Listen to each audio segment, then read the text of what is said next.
السلام علیکم، امید ہے کہ آپ لوگ خیریت سے ہوں گے۔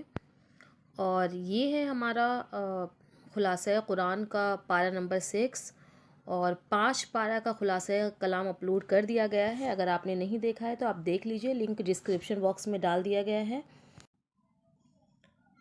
ہم تمام کو قرآن کا ترجمہ و تفسیر جاننے کی بہت ضرورت ہے تاکہ ہم اپنی زندگی میں جو بھی پریشانیاں ہیں اس کا سامنا کر سکیں اور اپنی زندگی کو قرآن میں اللہ تعالیٰ نے جو انسٹرکشن دیا ہے اس کے مطابق گزار سکیں۔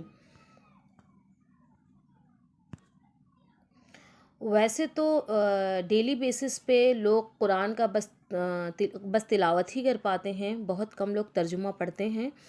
تو ہمیں ویسے تو ترجمہ پڑھنا چاہیے، لیکن ان کیس اگر آپ کو اتنا ٹائم نہیں مل پاتا ہے کہ آپ پورے قرآن کا یا پورے ایک ایک پارہ کا ڈیلی ترجمہ کر پائیں، تو یہ ایک ایک آیت کا ترجمہ میں یہاں پہ نہیں کر رہی ہوں، پورے پارہ کا خلاصہ کلام بتا رہی ہوں کہ اللہ تعالیٰ نے پورے پارہ میں کیا کہا ہے، تاکہ آپ لوگ بھی اس کے حساب سے زندگی گزار پائیں اور جان پائیں کہ اللہ تعالیٰ نے قرآن کو بھیجنے کا مقصد کیا ہے اور اللہ تعالیٰ نے قرآن کو بھیجا ہمارے لیے کیوں ہے، اور یہ بھی جان پائیں کہ جو کنتم خیر امۃ اخرجت للناس والی آیت ہے اس پر عمل بھی ہو پائے کہ تم ہی بہترین امت ہو جو لوگوں کے لیے نکالے گئے ہو، بھلائی کا حکم دینا اور برائی سے روکنا ہوئے۔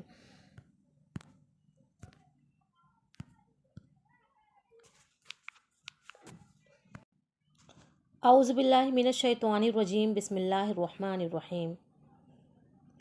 اپنی زبان کو بری باتوں سے آلودہ مت کرو، کھلا اور چھپا سب اللہ کی نظر میں ہے، دوسروں کی برائی سے درگزر کرو۔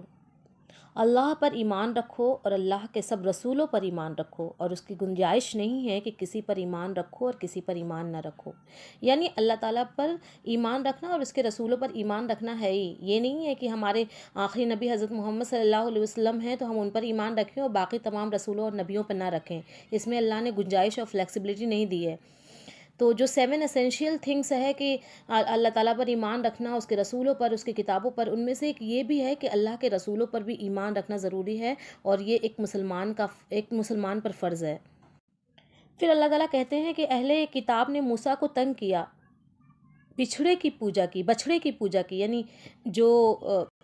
یعنی ان کی قوم جو شرک کرتی تھی، اللہ سے کیا ہوا عہد توڑا، اللہ کی آیتوں کا انکار کیا، نبیوں کو ناحق قتل کیا اور رسولوں کی دعوت کا مذاق اڑاتے ہوئے کہا کہ ہمارے دل مہر بند ہیں، ان کے جرائم کی فہرست بہت طویل ہے، تم ان کے راستے پر مت چلنا۔ اہل کتاب کو بتاؤ کہ وہ مرنے سے پہلے اللہ کے رسول پر ایمان لے آئیں، اس کے بغیر ان کی نجات ممکن نہیں ہے۔ ظلم مت کرو، اللہ کے راستے سے مت رکو، سود مت کھاؤ، لوگوں کا مال ناجائز طریقے سے مت ہڑپ کرو، یہ سب بہت سنگین جرم ہے۔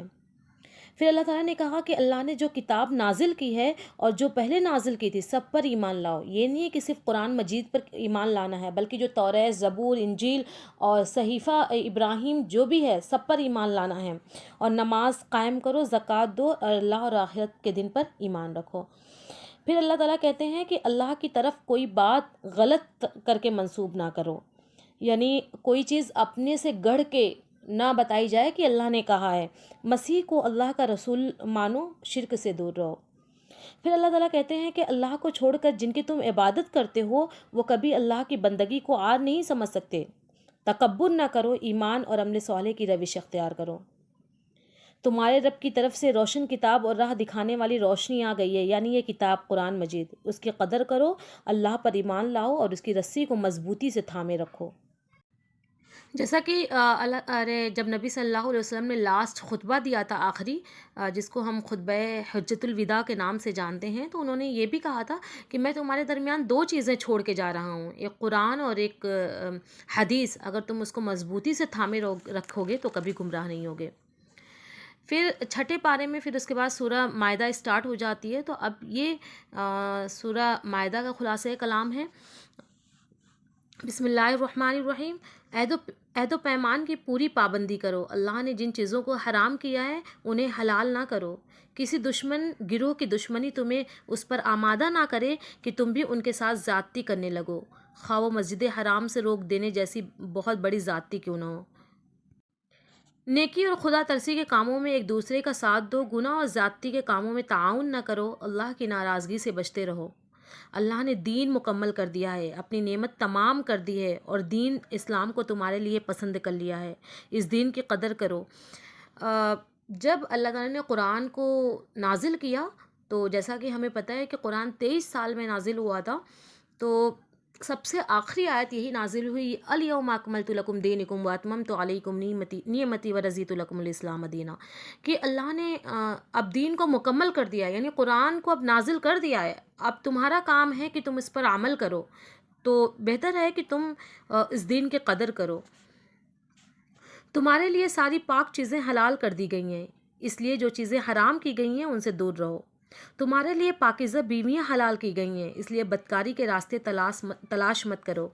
نماز کے لیے وضو کا اہتمام کرو، پانی میسر نہ ہو یا بیماری یا سفر کی حالت میں ہو تو تیمم کر لو، اپنی پاکیزگی کے لیے فکر مند رہو۔ اللہ کی نعمتوں کو یاد رکھو، اس کے عہد کا پاس و لحاظ رکھو اور اس کی ناراضگی سے بچنے کی فکر کرتے رہو۔ خدا واسطے انصاف کے علم بردار اور خدا واسطے انصاف کے گواہ بنو۔ کسی دشمن گروہ کی دشمنی تمہیں اس پر آمادہ نہ کرے کہ انصاف سے پھر جاؤ، عدل کرو اور خدا ترس بنو۔ پھر اللہ تعالیٰ نے کہا ہے کہ نماز قائم کرو، زکوٰۃ دو، رسولوں کو مانو اور ان کی مدد کرو اور اللہ کو اچھا قرض دیتے رہو۔ ایسا کرو گے تو اللہ کو اپنے ساتھ پاؤ گے۔ اچھا قرض دینے سے کیا مراد ہے؟ قرض حسنہ، یعنی اللہ تعالیٰ زکوٰۃ دینا اللہ کی راہ میں، صدقہ کرنا اللہ کی راہ میں۔ اللہ نے اگر تمہیں مالدار بنایا ہے تو یہ تمہارا حق نہیں ہے، تمہیں دیا ہے تاکہ تم لوگوں کی مدد کر پاؤ، اور اللہ تعالیٰ اپنی ہر چیز کا آپ سے حساب لے گا۔ جب تک اللہ کا خوف دل میں نہیں بسے گا تم ساری دنیا سے ڈرتے رہو گے اور کوئی بڑا قدم نہیں اٹھا سکو گے۔ اپنے دل میں اللہ کا خوف اور اللہ کا بھروسہ پیدا کرو۔ پھر فرمایا کہ اللہ کے حضور قربانی کو قابل قبول بنانا ہو تو دل میں خدا ترسی پیدا کرو، اللہ سے ڈرو اور کسی انسان پر ہاتھ مت اٹھاؤ۔ کسی ایک بھی انسان کو ناحق قتل کرنا بہت سنگین جرم ہے، اور کسی ایک بھی انسان کی جان بچانا پوری انسانیت کے ساتھ بھلائی کرنا ہے۔ پھر کہا اللہ اور اس کے رسول سے جنگ کرنا اور زمین میں فساد برپا کرنے کی کوشش کرنا بہت سنگین جرائم ہے، ان کی سزا بہت سخت ہے۔ ایسے خطرناک مجرموں کے لیے بھی توبہ کے دروازے کھلے ہوئے ہیں، ان کے لیے موقع ہے، وہ فوراً توبہ کریں اور اپنی اصلاح کر لیں۔ دیکھیں اللہ تعالیٰ نے قرآن مجید میں فرمایا کہ اگر تم سے کوئی غلطیاں سرزد ہو جاتی ہے یا کوئی سزا تم کسی کو سزا دیتے ہو، تم کسی کو کسی مصیبت میں ڈالتے ہو، تو تمہیں چاہیے کہ تم اللہ کی طرف رجوع کرو اور اللہ سے گڑ گڑا کے توبہ مانگو، اور اللہ تعالیٰ ضرور تمہاری توبہ کو قبول کرے گا۔ پھر اللہ تعالیٰ نے کہا ہے کہ اللہ سے ڈرو اور اس سے قریب ہونے کے راستے تلاش کرو اور اس کی راہ میں جد و جہد کرو، یہی کامیابی کا راستہ ہے۔ پھر فرمایا کہ چوری کرنا ظلم اور فساد ہے، اس کی سزا ہاتھ کاٹ دینا ہے، اس سے فوراً توبہ کرو اور اپنی اصلاح کرو۔ اللہ کے نازل کیے ہوئے قانون کے مطابق فیصلہ نہ کرنا اللہ کی نافرمانی ہے، ظلم ہے اور کفر ہے۔